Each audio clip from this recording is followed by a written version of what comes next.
always have this block, right? When I wake up and I know that it's another day and I have to do something, I always feel like something's blocking me. I'm not sure if you know that feeling.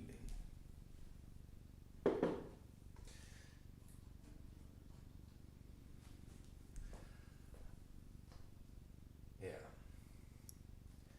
I know that it's a little unsettling sometimes, because what it basically means is that every day when I wake up, I have to make an effort to get into the mood of living again. Because now here's an interesting thought.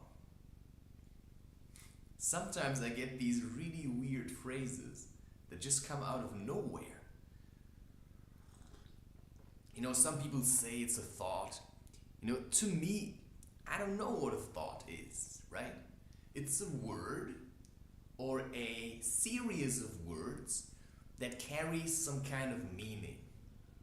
You know, sometimes you listen to people that talk about stuff and in your mind there's like the word bullshit, right? It's like screaming and you actually just want to say it, but because you don't want to disturb the peace or interrupt a liar when he's talking, because usually when you try to unmask liars, you know, they'll be quite angry about it because they don't want to be caught at lying.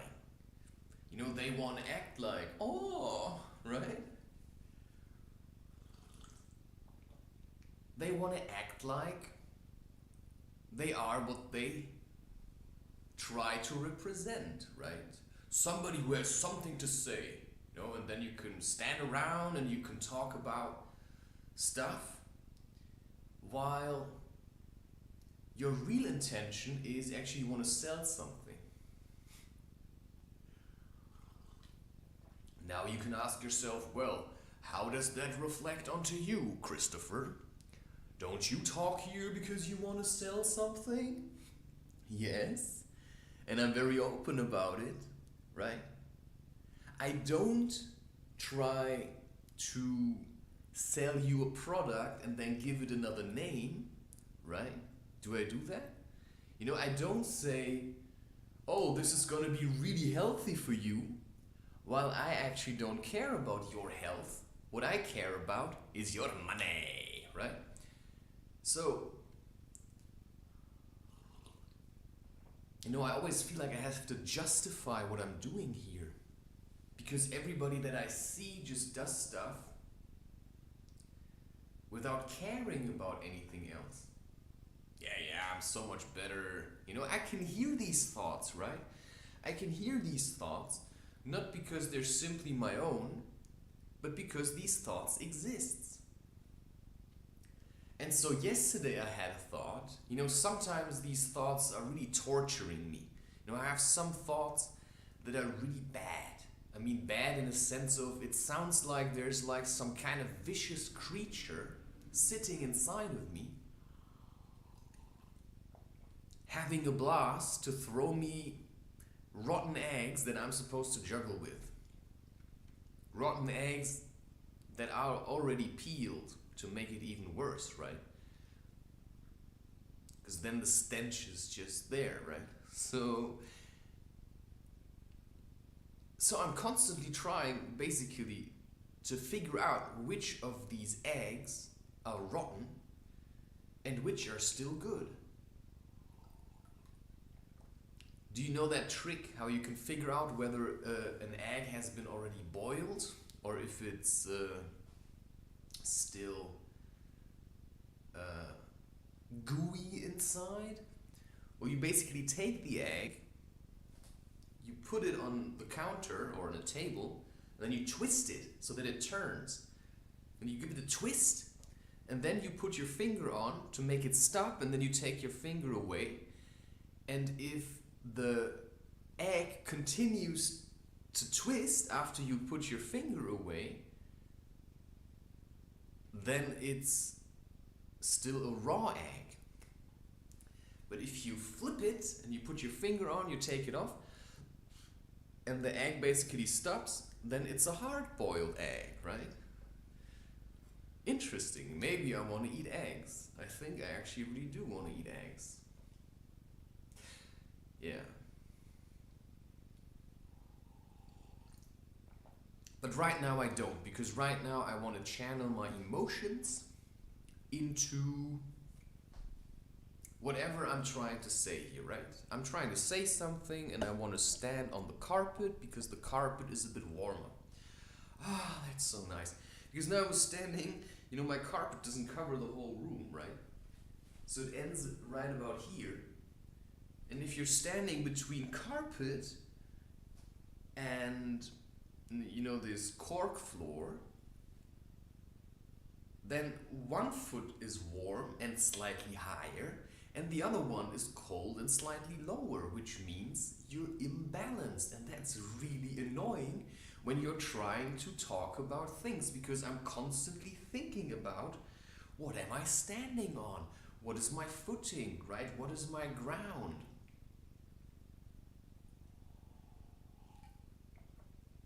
And that's basically what I want to talk about today. What as a society is our foundation? Because it seems like that our foundation is fear and greed. And I said already before that greed is a form of fear. The fear of having too little. I say it like this because I want to avoid the word not for whatever reason. Because I don't want to negate, I don't want to. I would like to avoid negating. I try to be a bit more positive about life, which means that when I stand here and I see how natural the unnatural has become, then sometimes I tend to be a little bit irritated because I think, or I feel, it's more a feeling, that things used to be very different. And now I want to get back to that thought, because otherwise I keep clinging to it, but I actually want to let go of it. Like science, I think it's time we let go of science, because science has proven to us now that they don't know what is going on. Because they're looking for truth, or for what they try to find, which is meaning, they're looking in the wrong places. If you look through a microscope at blood cells, what are you going to find there? Because life is happening all around you and you fail to see it. You misunderstand something. But what you misunderstand, I don't know. And you look through a microscope and you think that's going to tell you, that's going to give you your answers. But where you really should look, where you should direct your microscope or your magnifying glass, is yourself. And that's why science is constantly, science is basically a method to get away from who you are. What is a car? It's the manifestation of laziness. People are too lazy and too impatient, right? It's like, there's no time. We have to get from A to B much faster. But what is the cost for that? What is the cost from getting from A to B much faster? Well, the cost is strength. A decline in the general health of everybody. Because you are too lazy to walk or take the bike. Other people have to breathe toxic air. And of course, you too have to breathe that air. And you are willing to sacrifice the life of your children, of other people's children, of future children. You are willing to sacrifice the lives of all kinds of people and life in general because you're too lazy to walk. I mean, we're talking about people that on a weekend come to visit family that only lives 3 kilometers away. And they come in separate cars. Why do we do these things?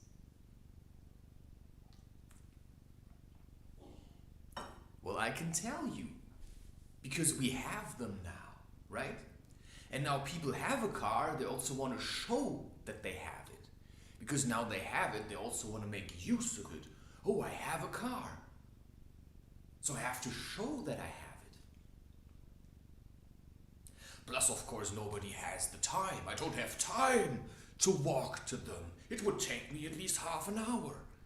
Well, if you would learn how to run and wear clothes where you actually don't start sweating like an idiot, because if you dress in plastic, guess what? You know, you're gonna really sweat. I remember times when I was probably like 7th grade, right? And I got boxer shorts made of polyester. You know, there was no cotton in it. They were just polyester and they looked nice and they had, I think there's this German character, he's called Werner. You know, it has like this long nose, it's a cartoon character, and it was from a German artist called Reusch. You know, that's what I like about German, you can pronounce these things like Reusch. And he developed this character called Werner and had boxer shorts from him made of polyester, which is plastic. And at that time I was already walking to school, and I decided to walk on my own account 40 to 45 minutes to school with my backpack every day. That was my personal choice. And do you know how that came about? I remember in 5th grade, I was living still further away from my school at that time. And usually I would take the bus. And it was a very particularly snowy day, and I was waiting with a friend at the bus stop and the bus wouldn't come. Now, do you know what most children would do? They would go home and say, the bus didn't come. Now you have to stay home. And for some reason, you know, that friend and I, we actually went to separate schools. And we made a choice, and somebody said, do you want to walk? I mean, it was a beautiful day. Everything was covered in snow. And we said, all right. And we started walking. And it took us about an hour. And I was one of the few children that was at school that day. And actually was quite a nice day. You know, what do? I don't know, eat cookies, watch movies, play games or something, because the teacher doesn't really have to teach much, so it's a much more relaxed atmosphere. And for some reason, that really inspired me to pick up walking later again, only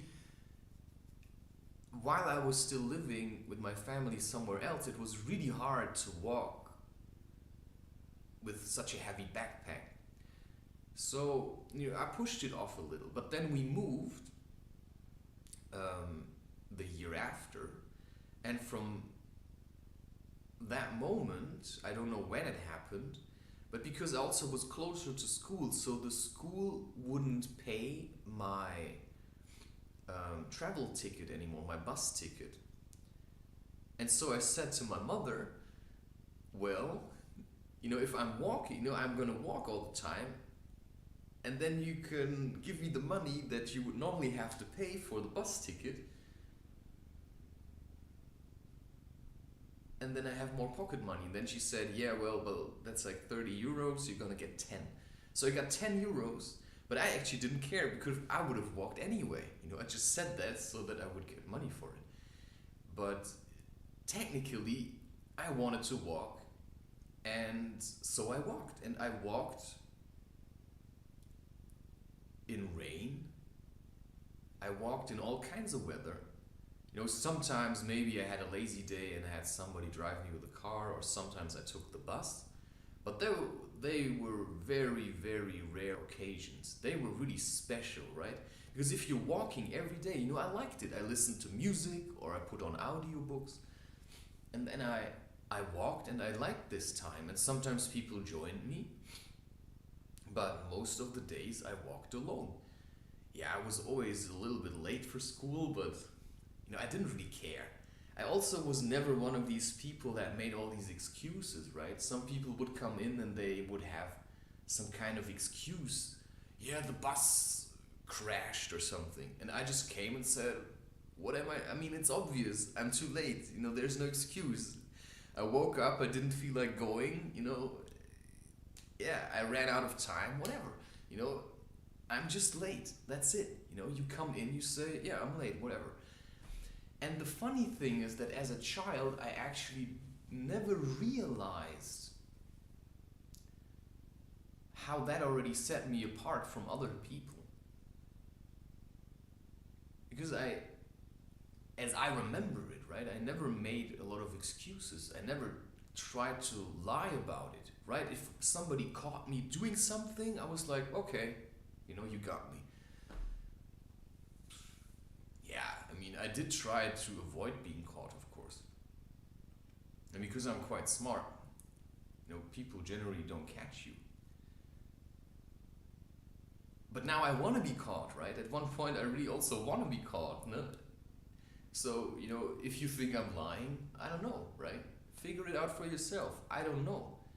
I'm just saying what I want to say, and to me it seems honest, right? It feels honest. And that's all I can do. I can only work with my feeling. I can stand here and I can say to you, I'm giving you this because I want you to learn to see the world in a different perspective. I want you to learn to see the world in a different way than science, for instance. Because science stole all the magic from life. And what is magic? Magic is going to the forest and seeing trees as living beings. That's like a conscious, sentient being. That's how I see the world. That's how I see through life. Right? Sometimes I walk through the forest and I see some kind of movement and I think, wow, I think that was some kind of gnome or a dwarf or whatever it was, right? And most people say, that doesn't exist. But I've read about these things. I've had really intense dreams, especially after doing rapé. I've had really intense dreams. I once had a situation where I was in Düsseldorf. Now I say it like I would say it if I would be English and had no perception of how to pronounce English words, German words. Düsseldorf. But I actually speak so much English that my German is a bit fading away. I don't know, maybe it's a desired state, right? Maybe it's the state that I actually want to be in.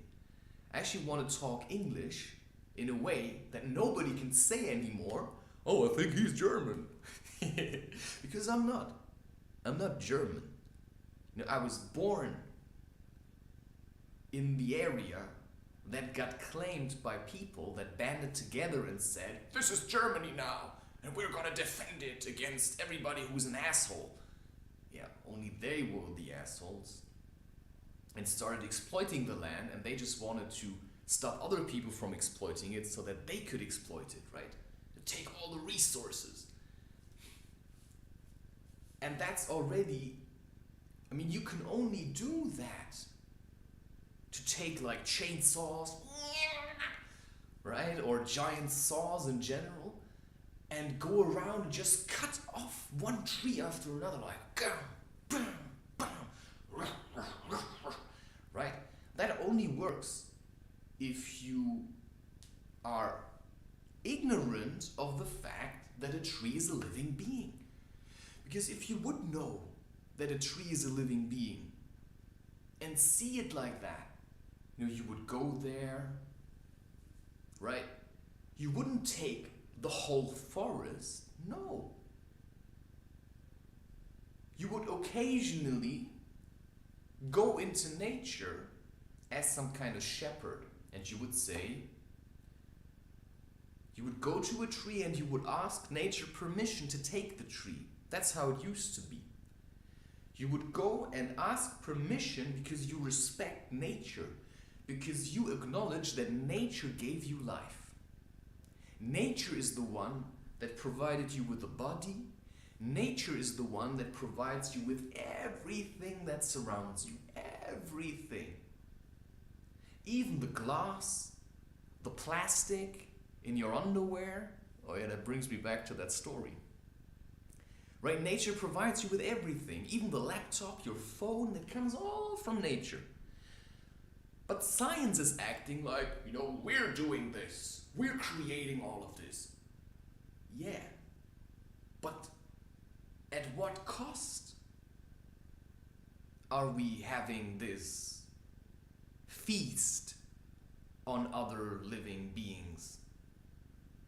Because to me, nature is this whole world is nature, and I'm a part of it. Right? The way Alan Watts says it, an apple tree is appling, so an apple tree is producing apples, the apple tree, apples, the apple tree, apples. And so the planet is peopling, right? It's like, whoop, oh, a person arrived, whoop. And so he said that in China, for instance,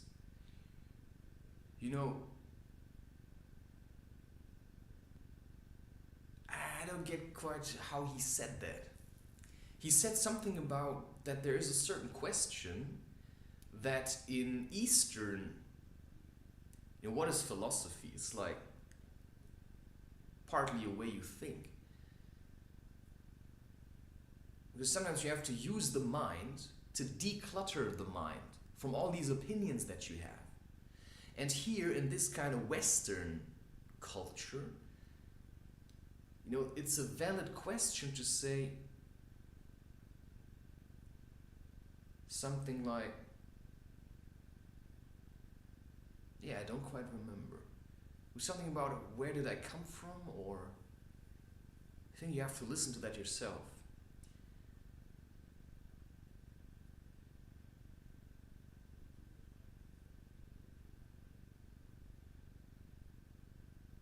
Who made me?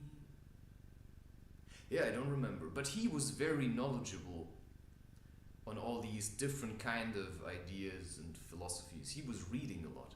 But I'm not a big reader.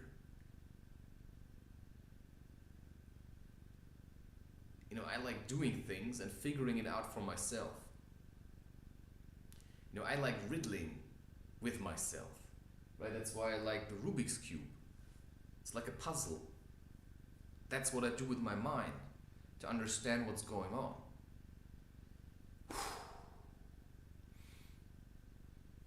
Right now, I feel like there's a lot of stuff in my stomach that wants to come out.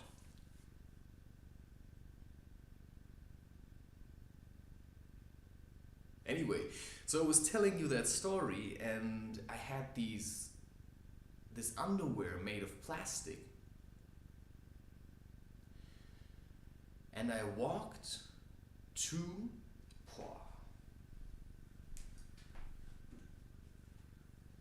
I can't kid you, sometimes it's a little much to do this kind of stuff, what I'm doing. Sometimes it's a little bit much. And sometimes I'm really on the verge of breaking into tears. Because it's a little bit much. It's a little bit overwhelming to talk about these topics. To see how we destroy nature. To see old people that walk like this because they're so stiff, because their bodies are so tight. Everybody has a back that's like this. Because the weight of the sins we've committed, and it's a sin to deny another being the right to express itself. To me, it's a sin. You know, that's how we treat each other. We deny each other the right to live truly and fully because our value is in money and power over others. Right? And that's what I find really heavy. It's very heavy. You know, today, if you're a very good liar, you think you're successful. But what does it do to your heart or your soul if you're lying all the time? Because at one point you just can't get out of it anymore. Or you think you can't because you're so ashamed that you simply keep lying. So at one point in your life you will realize that you've done so many things that you are ashamed of, that at one point you simply kept doing these things. Which means every day you're murdering your own free will. Your own free will, because you're too chicken to admit to yourself that somewhere you screwed up a little.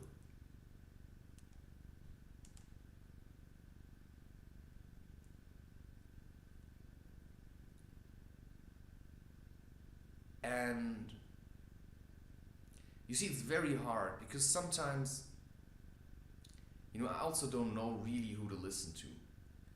You know, I listen to Alan Watts, and Alan Watts has all these great words, but then you hear he was an alcoholic, and then people say, yeah, but you don't understand anything about him. Well, I understand that he had a problem with alcohol. Because if you really are enlightened or something, right, which means you are full of light. That's what to be enlightened means. You are full of light. But then you hear these stories about Alan Watts that he was an alcoholic and that he did, do you say commit adultery? That he slept with other women? So to me it sounds a bit like a party clown. It seems like he wasn't really serious about life. And why? Well, you also have to understand the times he was living in.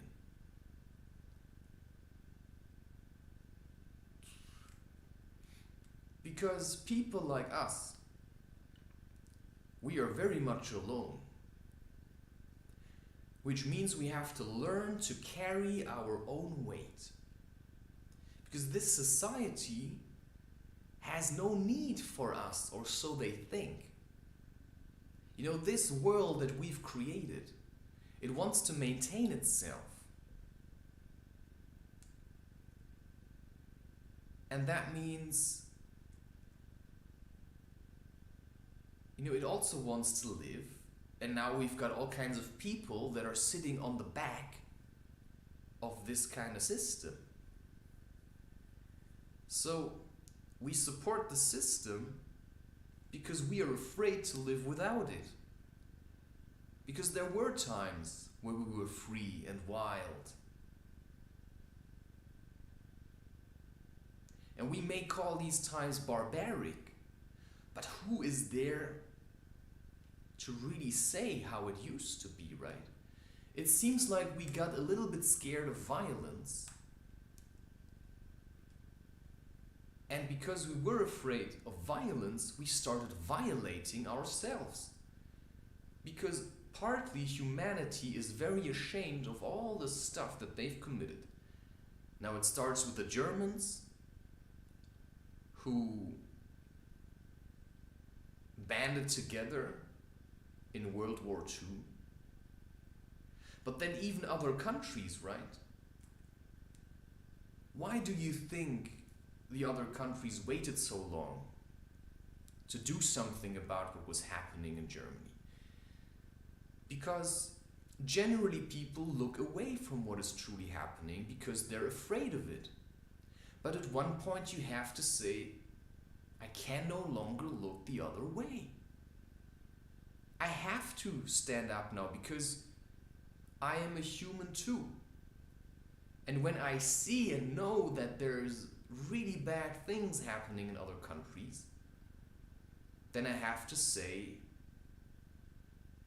because I have the means to stop this. So then stop it.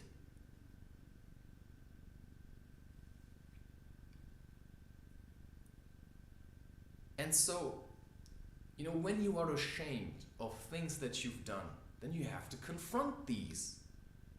I was ashamed of a lot of things that I have done.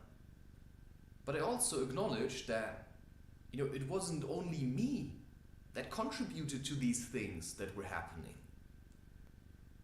Maybe sometimes I shouted at people. Why did I shout? Because maybe I was afraid. And maybe I needed somebody to shout at. And then the person that I shouted at gave me the feeling that I did something very bad. Sometimes you have to take a hit for another person and simply work yourself back to the place where you can love them, where you can say, I love you anyway. You can shout, you can scream, but then I love you from the distance, because sometimes we really need that. We really need to be loved. And that's how I often did it. Sometimes I didn't have the capacity, or I had no capacity, to love someone the way they felt like they wanted to be loved, right? They wanted to spend time with me because they felt good spending time with me, because I have an open mind. If you go on a hiking trip with me, I'm game for all kinds of stuff. I have ideas. And I like to implement these ideas.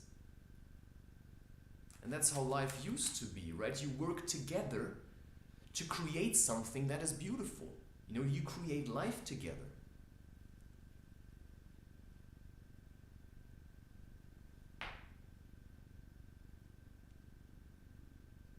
Yeah, so I was walking to school, as I said, and I was wearing these polyester boxer shorts. And the reason I was wearing them, because, I thought they looked nice, and it was like a new product. And probably I thought, oh yeah, they'll make me look really cool. And I wore them a couple of times, and then they just kept lying around in my closet. And why was that? Because plastic is, I don't really know how that works. Is it negatively charged, maybe? Maybe it's a lot of negative stuff. Maybe it's just being processed too much. Why is plastic? It's like, right? If you do that with plastic, you can get an electric shock. Why is that? Anyway, so I was wearing these pants, and they were just, I was walking, and after a couple of steps, they would just crawl into my ass. They were just moving up. Always moving up. As I was walking, the pants were moving up. And I couldn't stop them from doing that. Yeah, what I could have done was wear other pants underneath. But that's kind of stupid, isn't it? If you wear underwear, you don't want to wear underwear under your underwear. You just want to have underwear that's comfortable.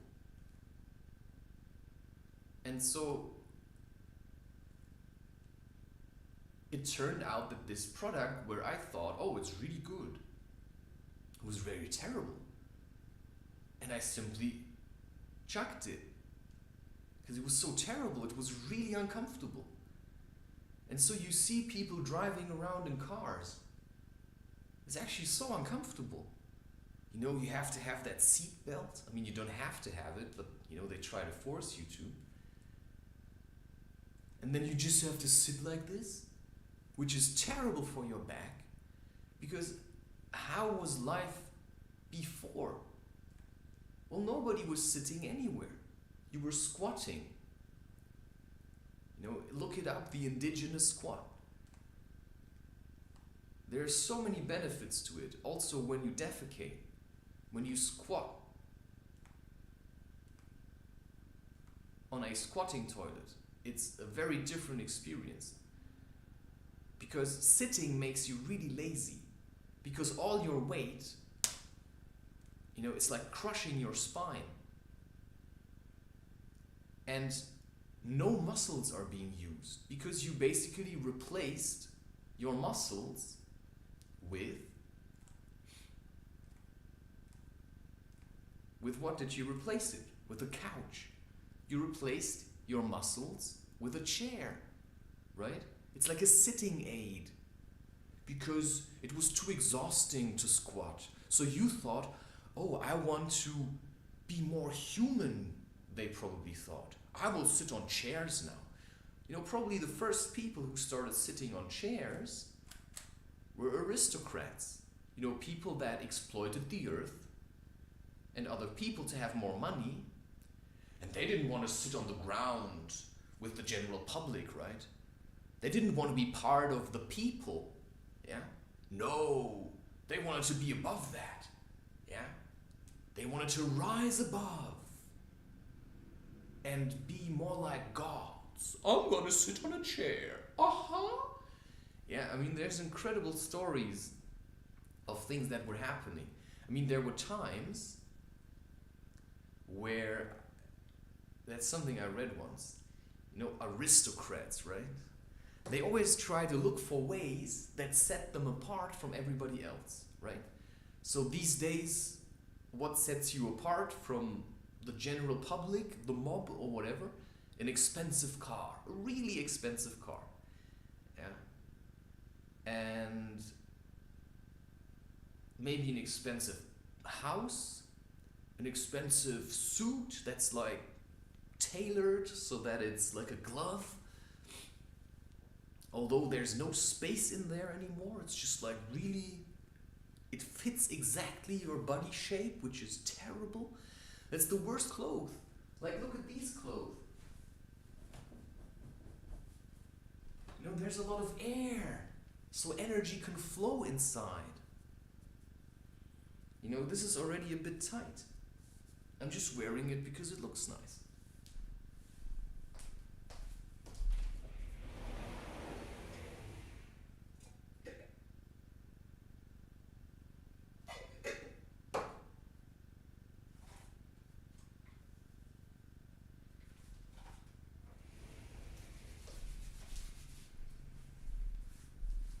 Wow. Bicarbonate of soda, coconut fat, like a pinch of each, and then I rub it under my arms, and that means the sweat won't sting. Okay, I just have to relieve myself. I'm gonna let this will keep running.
saying it how it is.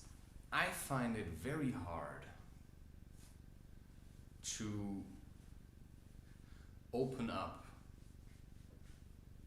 and be more loving and kind. You know, when I take the time and I write some lyrics, there's a lot of anger coming out onto the page. And I'm usually really angry at everybody. And right now I don't really know what I'm talking about, to be honest. You know, I wanted to talk about how life used to be. Right? Life used to be connecting with each other, spending time with each other, and working for something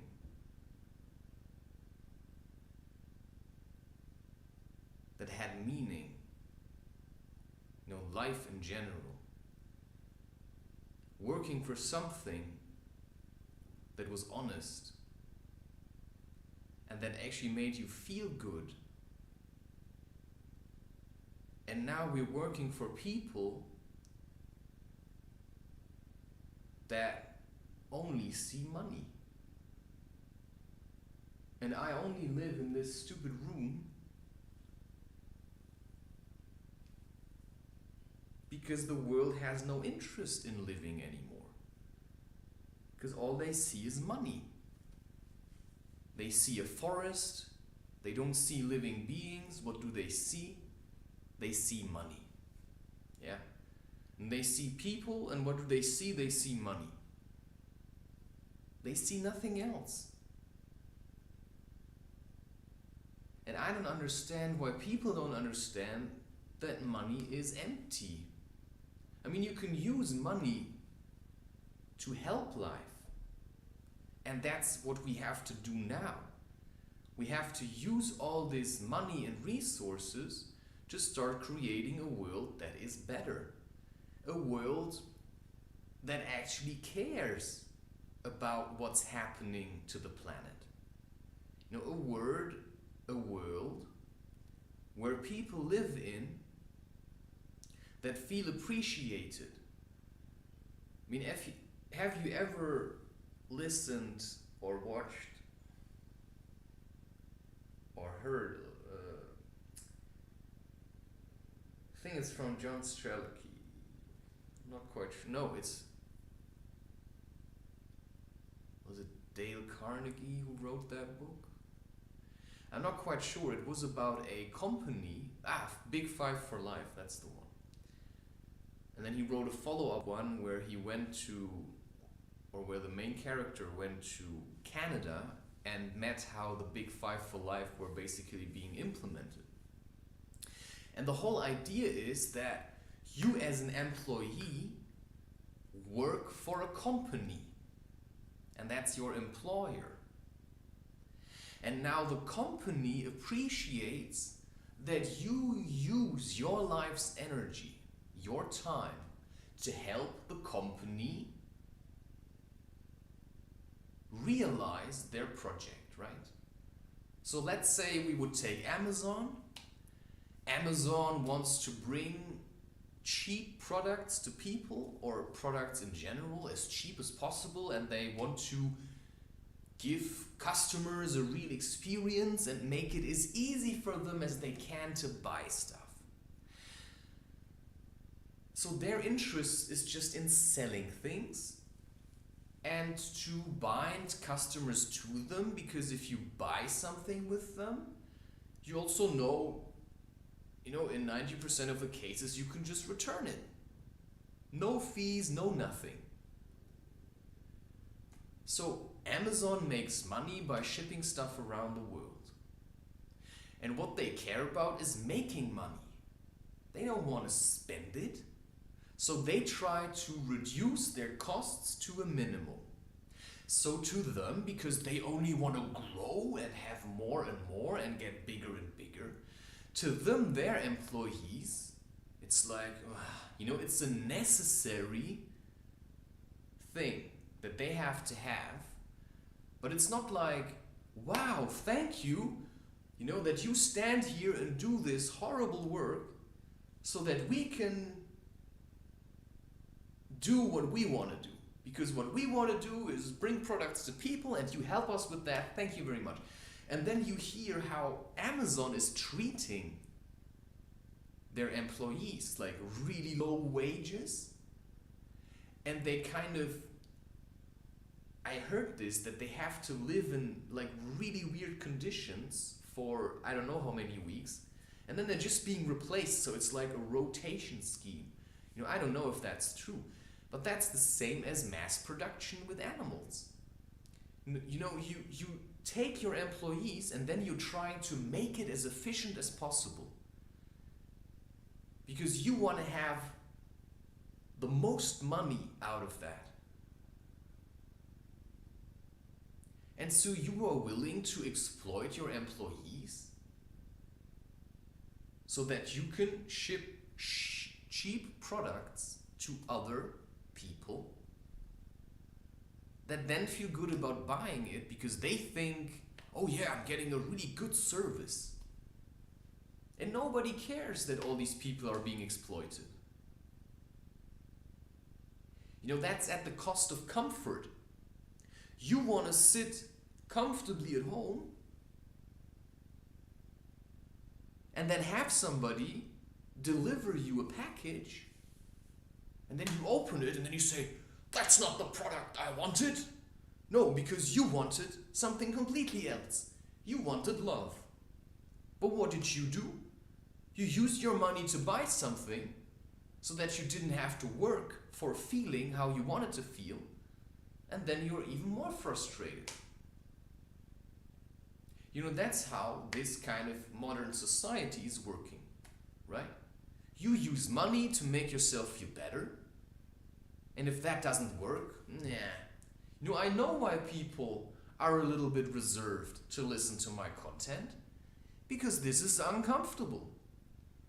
Because what I'm saying here is really uncomfortable, right? Because I'm actually confronting you with the shit that you don't want to hear. So anybody who stumbles in here and hears that I'm saying something about Amazon, or, you know, maybe you have to start questioning your life a little. You know, anybody who hears that kind of stuff, just like, oh my God, he's criticizing me, ah! And then they just run away. Congratulations, you're a coward, you know. You can pile up on all the other cowards that are sitting at home on a couch, right? Because that's how it is.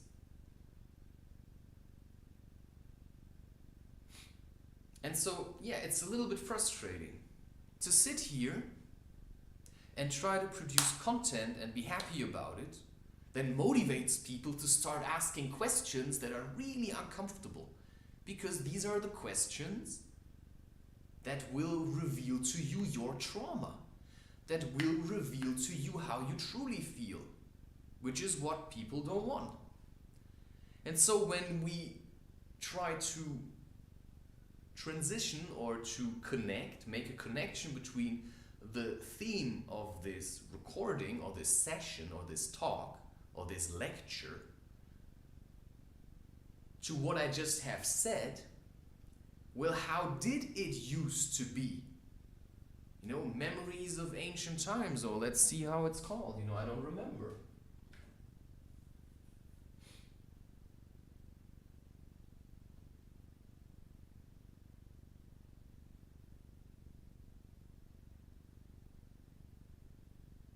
Oh yeah. You see, I got it right. Memories of ancient times.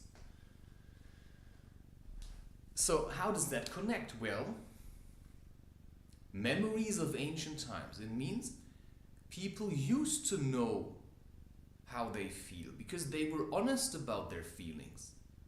Because there was no reason to hide their feelings. Right? If you would be angry, people would have understood your anger. You wouldn't hide how miserable you feel by making jokes about stuff. No, you would joke when you would feel like joking. You would be true to your emotions and your feeling. You know, when you're angry, you're angry. You know, if a lot of energy is piled up in nature, there's a thunderstorm, right? That's what's natural. If there's a lot of piled up tension, it's a crash. And today what people are trying to do is they're trying to hide how tense they are. It's trying to hide how miserable they feel.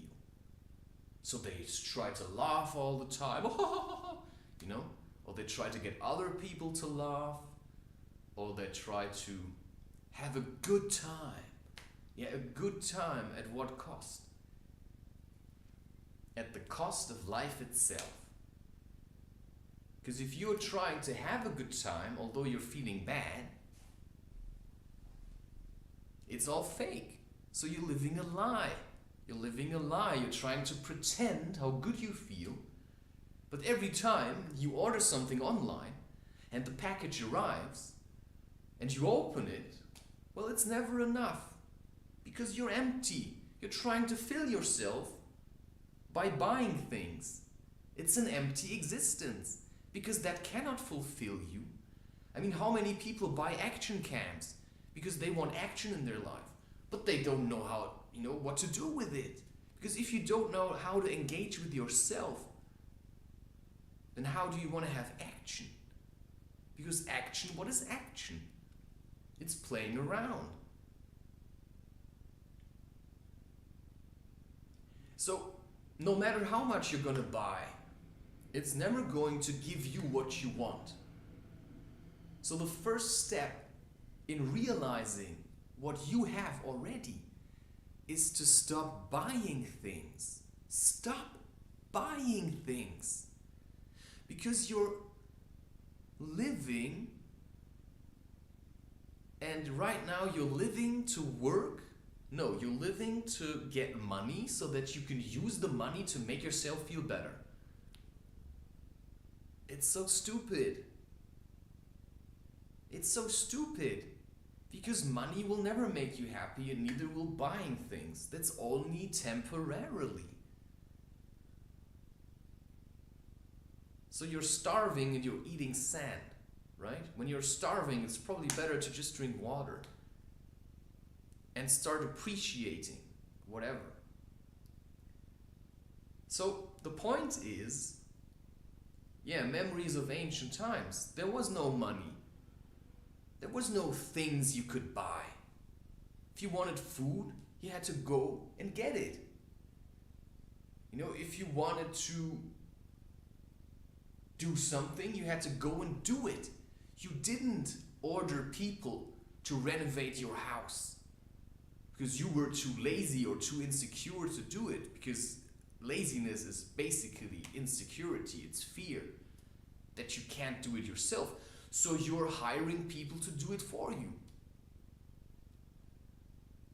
Which means, everybody's really lazy because now they use their money to get a service for something that they could have done themselves and grown with it. Right? So my idea is, when I have a house or I live somewhere, it's my own place, I do everything myself. I don't want other men to come in. It's like having a threesome because you don't manage to satisfy your wife. So you get another guy to do it for you. But that's not what your wife wants. Your wife doesn't really want to be screwed by another man. Maybe she's suggesting a threesome, but that's not what she wants. She wants you to fulfill her, to man up a little. And then you give in to her. And you invite another man into the bedroom. Like, are you insane? Like, what kind of a pussy are you? You can't satisfy one woman, man.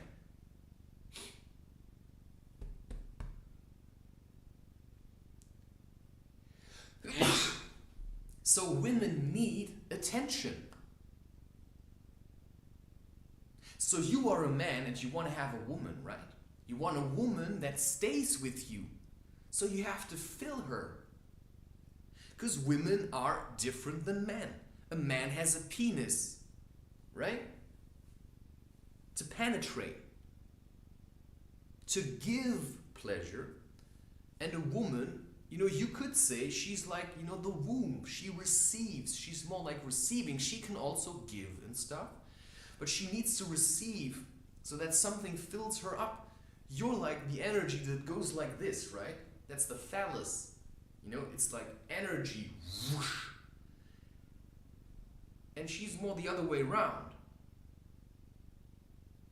So she is being filled up by your energy. But if you don't have no energy, because you don't know how to get it, then you're just gonna sit around and be empty. But if you're empty, it means your wife's gonna be empty. And she's gonna try, but at one point it just doesn't work anymore. She wants to connect with a man. She wants to feel appreciated and fulfilled. And all you're doing, is fucking her. Right? That's like what all this porn is about. I mean, just think about it. You're taking a camera. That's like the third person in the room. And then while your wife is going down on you, doing fellatio, spending time with your penis, or with you actually, and trying to give you pleasure, you look at her through the lens of a camera. And why do you do that? To sell her off to potential buyers on the internet. Because anybody who watches her doing this is with you in the bedroom. Because you're too afraid to open up to her. Have you ever tried opening up to a woman? It takes a lot of courage to really open up to a woman. And to simply appreciate her and to connect without speaking sometimes. Just spend time with each other and feel each other. I don't really get it. All these porn people, they're so stupid. And they turn into the same thing while they thought they were making it better. Because if you think you go into politics, you're going to change something. No, because politics is going to change you. You think you're going to start making porn to change something. Well, in the end, you're just going to be porn, like the rest of them. I mean, you see these couples, My Sweet Apple, Leo Lulu, I don't know, Anna Lingus, all these people. What do they do? What do they all have in common? Well, they started as a couple. Oh, yeah, they hide their face. Some don't hide their face. And in the beginning, there's more of them. Even people that say, oh, we are a spiritual couple. I don't remember how she's called. It's probably good, I have to forget these things. So I have to drive it out of me. So I have to stop spending time with this kind of junk. But I've spent time with it so I can talk about it because I've observed it a lot to understand what's going on. And what I've seen in all these couples, they started to film their sex life. Yeah, and it was feeling good. Oh yeah, right? Yeah, it feels good. But what kind of family are you going to grow out of this? How much love is there? Because why did you start filming yourself? Because there was no love. The love was fading. So you thought doing porn is going to be your solution. Well, that's kind of stupid. Because what you should have done is either break up. Because if your life was only about sex and the sex started to get boring and then you started to get a rush out of filming yourself having sex, well, now you're hooked to it. And now you feel like you have to satisfy all these people. Well, you could have just had a child, man, but you were afraid of it. So you see couples like Leo Lulu that were afraid of being parents. Well, and now they're porn actors. And they have to live with that shame. So how did it used to be?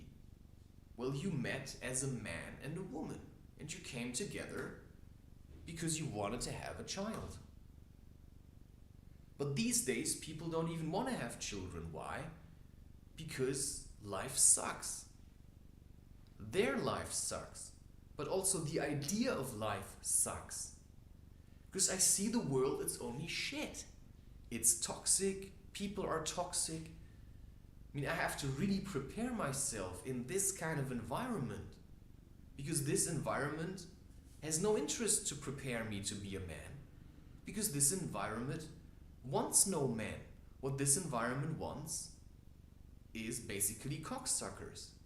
This environment wants people that are so weak that they can never rise and be strong, so that the people can continue to be exploited. Because that's what this system wants. It wants weak people that keep feeding all their energy into the system because they're so afraid to have no system at all. And so that is what this whole society is about. You know, to keep the general public really weak so that other weak people can sit on top and rule them. You know, it's government. So government means to govern man. Because they think, and we think, or most people think, that man needs to be governed. But I'm already governed by life. You know? And so the insight I had, which I was talking about in the beginning, was, so yesterday I ate nothing for the whole day. I drank 2 coffee and tea, and I ate, I did take anorganic sulfur, and then in the evening at 10 o'clock I had my first meal. But before that, you know, I was about to have a call with someone, and then I think I was on the toilet and there was a voice coming and it said, yeah, I was showering, that was it. And then I thought about eating, and then a voice came and said, if you eat now, you're going to break the cycle of birth and death. Just think about it. You're sitting on the toilet, or sometimes I do the dishes, or sometimes I cook something, but sometimes I stand in the shower and then a voice comes, right? I remember when I was standing in the shower once and a voice came, just comes and just says it suddenly, like whoosh. It's like, whoa, it's like vibrating, and you think, what? What are you saying, man? Like, are you serious? You know, it was like the time where I said, what do I want, right? And life answered and it said, write a book about fear. What? It took me a year to do that. 1 year it took me. But I listened to the voice and I did what it said. And it got me to write a book about fear, which got me to challenge myself in all kinds of ways. And that's your inner voice, that's truth. You know, it comes to you, that's life. It says, listen to me. I'm telling you what you're supposed to do, but you have to listen. So you have to become a bit empty. Sometimes I really needed to fast so that I could hear what I was supposed to do. I was once in a very bad relationship, and I just couldn't manage anymore. You know, I was trying to somehow keep it alive, but it was impossible because the woman had no interest, you know, she just wanted to bash me. And then I fasted for some days, and why I started fasting, I was alone in that apartment, which was her apartment, and I moved in with her. And I was standing there doing the dishes, and suddenly a voice came and said, fast for 7 days. It was a Sunday. And I was like, okay. You know, I cannot understand why I have these voices. I don't know if other people don't have them or they just don't want to hear them. You know, if you see sometimes people that do like this, like, you know, they try to get rid of these voices because they're ashamed of these voices. You know, they're ashamed of what they're saying and they're afraid of them. And I'd simply learned to understand which voice I'm going to listen to. So if there's a voice saying, watch porn, maybe I should stop listening to that one. because it's draining me. Or drink alcohol, or come party with us. Have some fun. Have a good time. Well, we're all having a good time here, aren't we? At the cost of life. We've lost our dignity to have fun, to get drunk. But when you're drunk, you don't know what you're doing anymore. And that's what we see. Everybody's drunk on ignorance. Everybody's drunk on their own lies. We're literally suffocating. But what does it mean to be drunk? You're drowning. You're drunk. Drunk. It's like a very bad word. You can be drunk on bliss. So you're suffocating in it. It's too much. You cannot swallow all that bliss. You need a little bit of bliss. You can't have it all the time, because that stops you from being serious. So you have to learn to channel that, right? Sometimes I drink a coffee, or before I want to drink a coffee, I haven't drunk coffee in a while. I stand there, I drink it, and I feel like complete madness, like, I want to go completely nuts. But then I learned to slowly channel this energy. So I don't go around and do stupid dance moves to let it all out at once and then it's gone. No, I push it down a little and then I let it surge up bit by bit. So it's like a stream. So I have a constant stream of energy that keeps me going, which means I can keep working. I don't have to push it down the whole week and then go into the weekend and then explode into some kind of one-night stand or alcohol excess. I don't have to do that because I learned to channel it. Right? So I'm always flowing, and that's when you're in flow. That's when you're in flow, and so you keep going. And you do what you feel like. So my life is a feeling. When I feel like this, I do this. If I feel like that, I do that. And so I was standing in the shower and the voice came and it said, let go of sexual desire. And you were like, what? Sexual desire? How am I supposed to let go of that? That's basically everything I am, right? I go through the streets, I see women, all I think about is shagging them. I see women, all I think about is their breasts and how soft they are. When you suckle on them. That's everything these people here think about. But why is that? Because we're trapped down here. We're trapped in fear. So we're constantly trying to get out of fear. Well, and a very safe way to get out of fear is by having sex. Because then this energy, because fear is just like raw energy, and you have to learn how to use that. So you have to channel your fear. So first you have to see that what kind of fear do you have? What are you afraid of? And when you start channeling that fear, because you've actually seen it, and you've accepted its existence, because if you try pushing that away, all you want to do is get rid of it. I don't have to get rid of fear. I just have to learn how to deal with it. And so how I'm dealing with it, when I'm afraid, I channel it into something else. It's like, fear. I channel the energy up here and suddenly fear is actually one of the driving forces. In a way, it is a driver.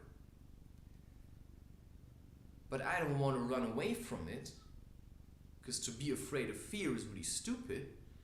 And that's why sometimes we think people say really wise things. And I stumbled in Harry Potter across a line, and that line said, it was in the Prisoner of Azkaban,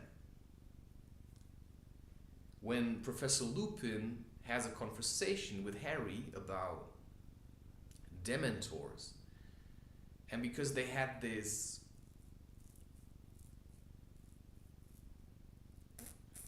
boggart, right? The thing that is a shapeshifter and takes the form of what you're most afraid of.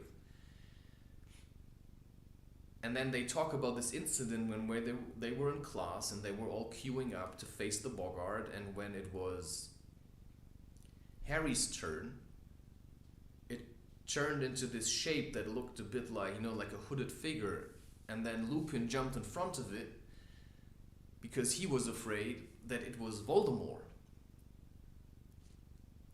And then later on they had the conversation and Harry asked him, and he said then, okay, I thought it would be Voldemort. And then Harry said, yeah, I was thinking of him first, but then I actually realized, you know, it was the Dementor. And then Lupin says, which seems really smart when you read it, but if you think about it or feel what he's actually saying, it's really stupid. So he says, oh wow, so the thing you're most afraid of is fear itself. That's very wise, Harry. No, it's very ignorant. Because that means when you're afraid of fear, it's not wise, it's stupid. Because fear itself is only ever just fear. Now you walk around through life, right? And you are afraid of dogs. That's your fear, right? And now you are even afraid of being afraid of dogs, right? And you know, that's what being afraid of fear means. So the thing you are afraid of the most is fear itself. So you're even afraid of being afraid. No, you don't even want to be afraid. You know, you're afraid of fear. So how would you ever go out into nature and face whatever challenges there are? How are you supposed to leave your comfort zone if you are afraid of being afraid? Because if you are afraid of being afraid, you're a coward.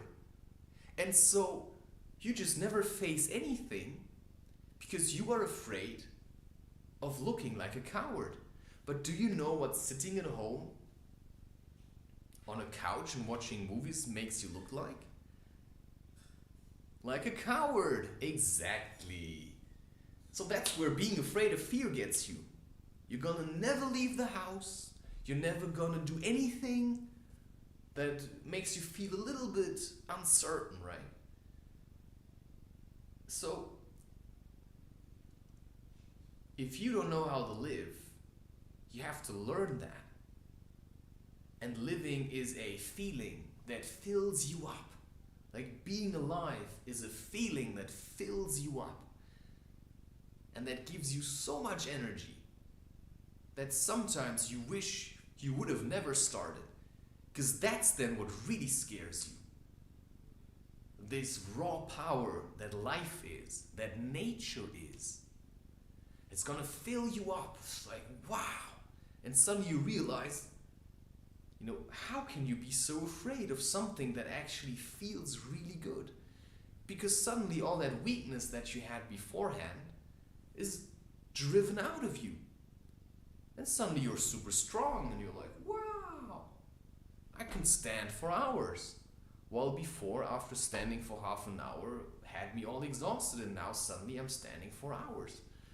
For hours. Yeah, and then you stand in the shower and suddenly a voice comes and says, let go of sexual desire. And you think, why? Well, I can tell you why. Because if you live your life and you always hold on to that desire to have sex all the time, I want to have sex, you're basically sex's bitch. And that means you're either a bitch to women or to men. So to free yourself, so to let go of sexual desire means that you accept that right now there is no sex. So you're not running afterwards sex all the time, right? Because if you're busy running after sex all the time, how are you supposed to truly live? Because when you live your life, then at some point sex may come, but you're not depending on it. But when it's there, it's really nice. You know, I don't know who said that. Maybe it was in one of Ramdas's talks. But he said, you know, When pleasure comes, good. When no pleasure comes, good. So it doesn't matter. But of course, right, if there's sex, it's gonna be nice. But I'm not gonna run after it, because running after it is going to make you run to a prostitute. And where's the dignity in that? To pay for something. You know, you want love. And you go and pay for it. It's impossible. You cannot buy love.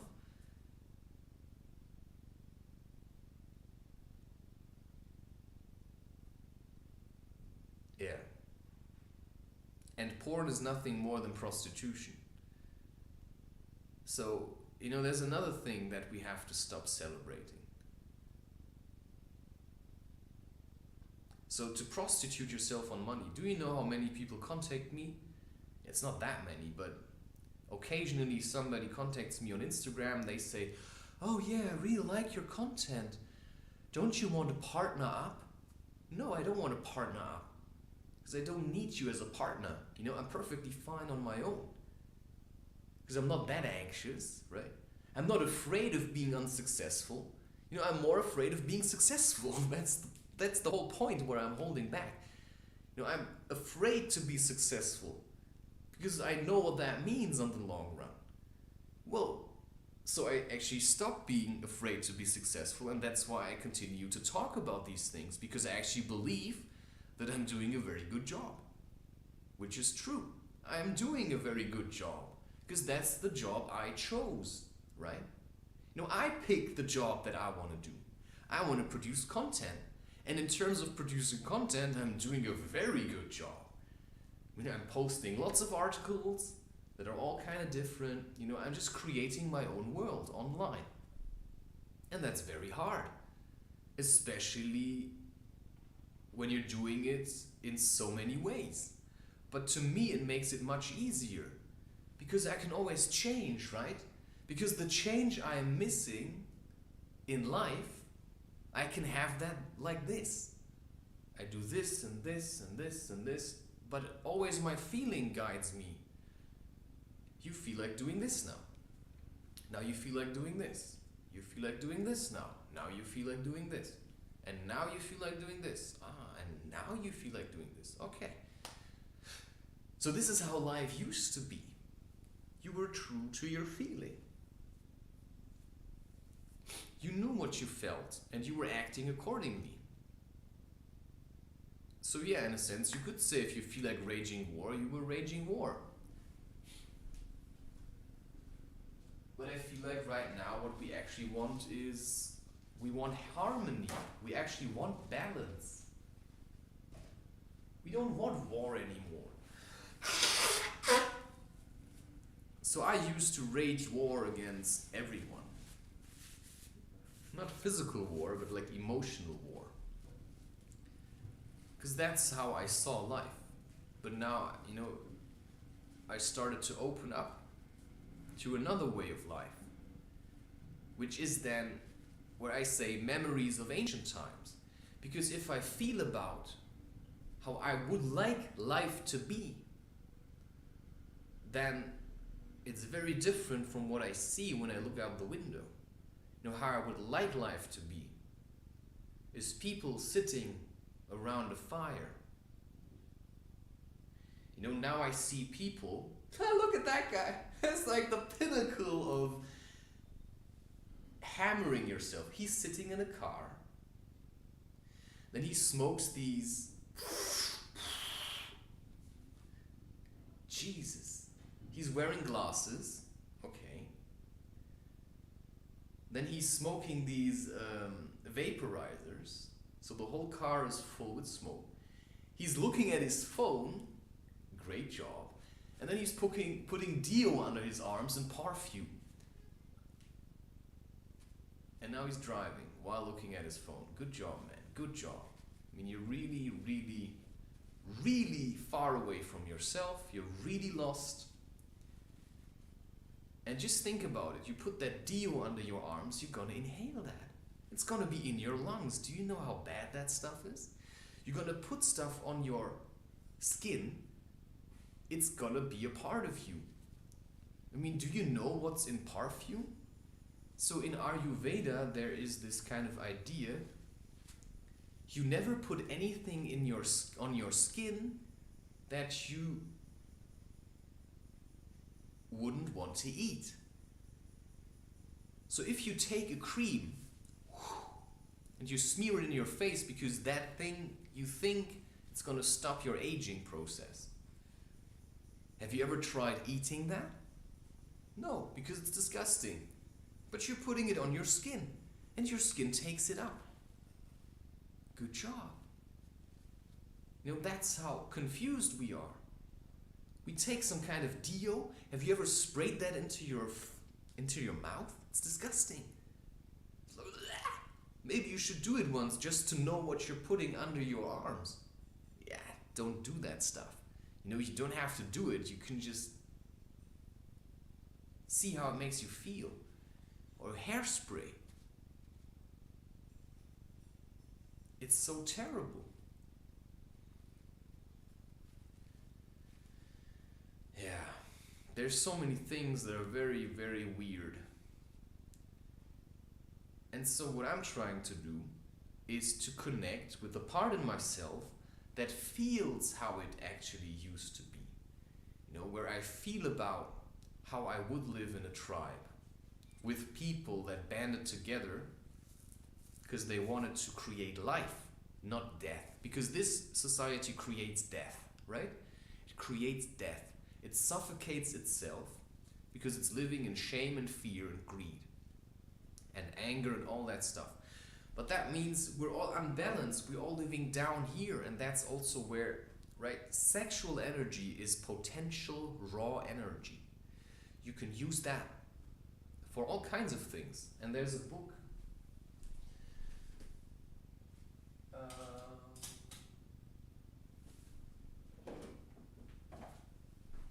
That's a very basic thing. It's called Sexual Energy Transmutation: The Secret Path to Health, Wealth, and Genius by J. Onwukwe. Here it says, on the back cover, whatever, a desire for sex is creative energy seeking expression. That same riotous sex surge can become business energy, intellectual energy, professional energy, political energy, sports energy, spiritual energy, or whatever energy you need at any point in time.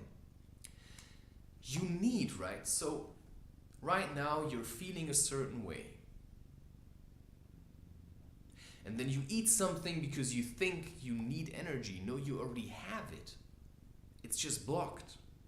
It's just blocked down there because you're eating too much and because you're living in fear. And because it's blocked, you're always trying to get rid of it through masturbation, sex, watching movies. That all keeps you trapped. Because if you're sitting, how do you think energy is going to flow? Imagine a tree sitting on a couch. Do you think the tree could channel water up as good as it does when it's standing straight? No. So if you don't know how to stand straight, how are you supposed to channel your energy? So your body is weak. The reason a tree is strong is because you could say all the fiber in a tree is like muscles, right? So your muscles need to be strong so that you can hold yourself and stand strong and tall, and so that your energy can flow naturally.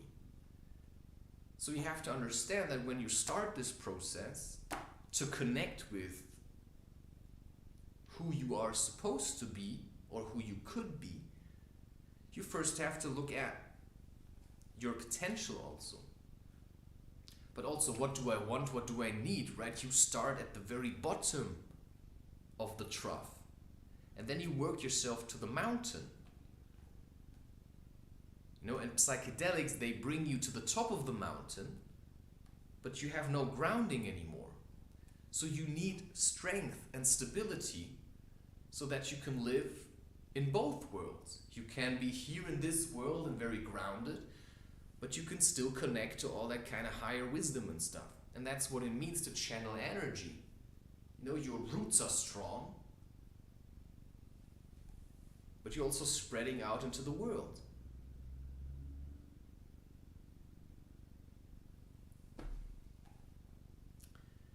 Yeah. Indeed, the creative power of sex goes beyond making babies. Because also, sexual energy can be used as healing energy. When a man and woman come together in a loving embrace, the man basically also channels the energy into the woman and fills her up with all that love and healing. And then she takes that, you know, because men have a really strong desire to satisfy women. Men have a really strong desire to satisfy women, but they don't know how anymore. Because all their energy is being wasted on nonsense. So, when you're strong, you learn how to satisfy your woman. When you're strong, you learn how to satisfy your woman. That means you fill her up. What does she do with that energy? She feeds her children, man. And you get pleasure out of giving pleasure. You know, that's how I feel. You know, I really like giving pleasure to women. But it's also nice to receive. But sometimes you first have to give, right? Because a woman is a bit different. They're a bit more soft. And that kind of stuff. And men are a bit more like, full. But you have to find the balance for yourself, right?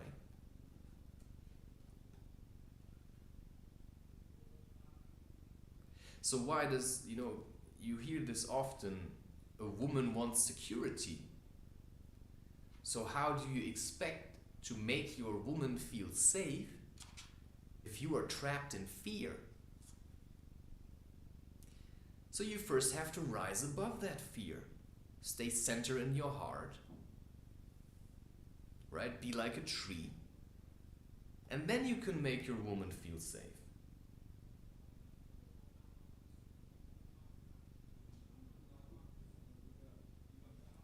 Like, I sometimes really don't know what I'm seeing. I mean, there's a person who's living across the street and he has about a 30-meter driveway to his house because the house is a bit in the back. And now he just drove with the car these 30 or 40, maybe it's 50 meters to the street, and then he has this trash bin, and then he stopped the car, he took the trash bin, walked it to the house, walked back to the car, reversed onto the street, stopped, and drove back to the house. Why? Well, all you can say to that is he's very confused. Right? His mind is scattered. He has no focus. Because if he would have focus, he would first make sure that he has all the things that he needs to leave. And then he would first do all the things that he needs to do before he leaves. And then once he has done these things, and he feels good about leaving, he goes out and gets into the car, and then he would reverse and just leave. Or he would take a bike or whatever. So that's how you have to live your life, right? You feel like you want to move on. And now you're in a real rush. And all you do is you just want to move on. You want to leave everything behind. All that fear and all that terrible stuff. And then you say, I'm spiritual now. Oh. And then you try pretending like you really figured it out. And then you realize you didn't put in the work to feel like this. So you're a phony. You're lying about how you feel because you didn't want to feel how you felt anymore. But you're still feeling like this because you never worked on those feelings.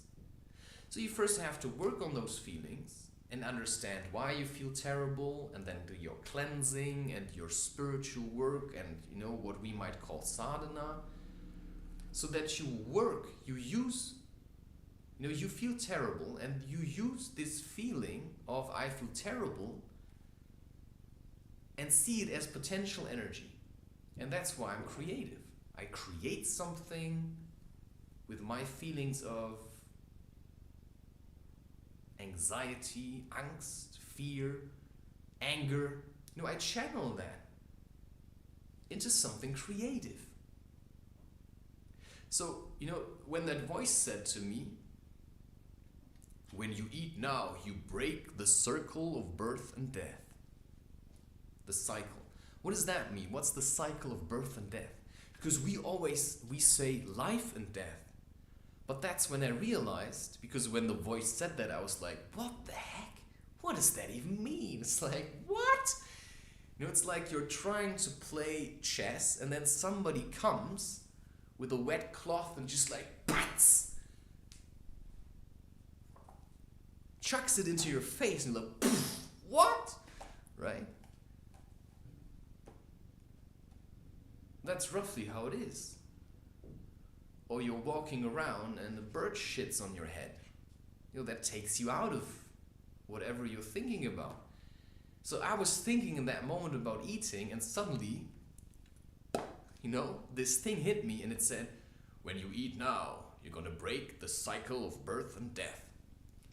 I don't really know what that means. Well, a part, kind of I know.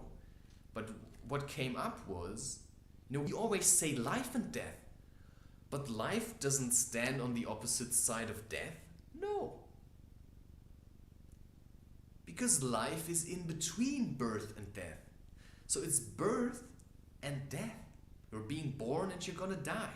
And in between, you live. So between birth and death, there's life. And some people, they stop living because they're afraid to die. And if you've ever, there's a movie, I think Mel Gibson made it. I never watched it because I thought it was too brutal. But I watched the first 5 minutes and then I stopped. How was it called? It was about some kind of tribe. And they speak kind of a foreign language. And it was about several tribes. And there was one tribe that lived kind of peaceful, and then another tribe came and they started to kill all the other tribes. And then the chief or the father said to his son or one of the younger warriors, he said, you have fear in your heart. You know, you have to get rid of it or else you will bring it back to the village. You know, and then you'll cause a mass hysteria. And fear feeds anger and all that kind of stuff. Because fear, if it starts accumulating, you're not channeling the energy anymore. You stand down here, right? You're trapped in your root chakra. But if you want to channel that energy, you know, you have to be aware that you're afraid. But what we see in this society is people are far away from being aware of their fear. And when you confront them with it, they say, I'm not afraid. Yes, you are. No, I'm not afraid. Yes, you are. I'm not afraid. And then they get angry. Yeah. Because in the end, they're even afraid of being afraid. So you say it to them, they lie about it. Well, if you say what you are, you know, if you are what you say you are, then why do you stay at home all day and watch movies? Well, to me, you seem to be afraid of life because you think life is terrible. And because you're afraid of death, you're not living because you want to hang on to life. Because you think if you're living, you're going to die sooner, right? Well, that's a real trap, my friend. So you have to channel the energy to let it flow. If you don't let it flow, well, you're going to get sick. You're going to get real sick. And then you're going to spend your life running to doctors because you think you're sick. Well, you are. But your sickness is in your heart. So you have to open your heart to drive out sickness. Because there's something festering in you. come out. All that negativity has to come out. Wow. And because, right, that is the tough process. That's the really tough process, because we tend to identify with the things that we feel. So if you feel afraid, you think you're a coward or something. But it doesn't mean that at all. It simply means that fear exists. But you can be courageous. But if you identify with your fear, then that's who you're gonna be, right? If you identify with your sadness, you're probably gonna smoke. Because you think, I'm so sad I have to kill myself. So I smoke. Because sadness is stored in the lungs. You know, so there are all kinds of ways how to figure out, you know, how life used to be. You know, memories of ancient times. There was none of this here. There was nature and forest, and people were living with nature and alongside nature and as a part of nature. Now we're trying to pretend we're better than nature. So we're collecting dust. I mean, when you live in the forest, there is no dust.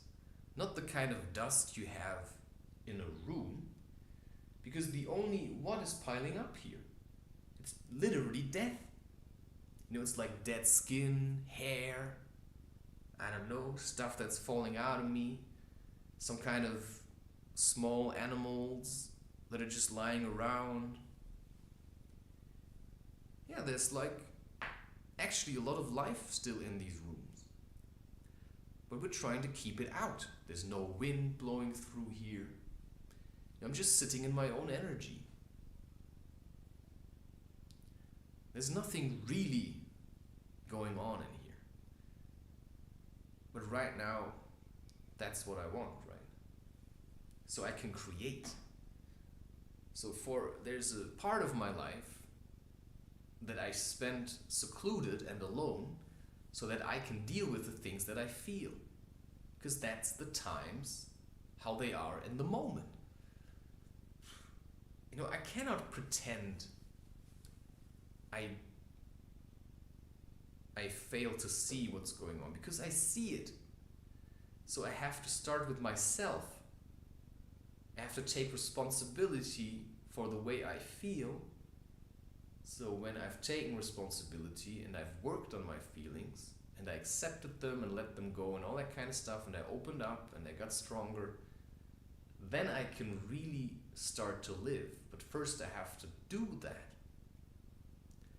I have to become true to my needs and wishes instead of pushing them away all the time, because I think, you know, I shouldn't even have them. Because that's the image that's being created, right? A person whose only desire is to work all day, you know, for the country, to uphold this shit show that we generated. But now this shit show exists, so we have to learn to deal with it and also to transform it into something better. And I can't transform shit if I'm just stuck in anger. If I'm stuck in fear, then how am I supposed to transform it to love? So it's a process to work yourself out of your fear with courage and with your deeds and actions. Because you can say you're not afraid, but it's pretty obvious that you are.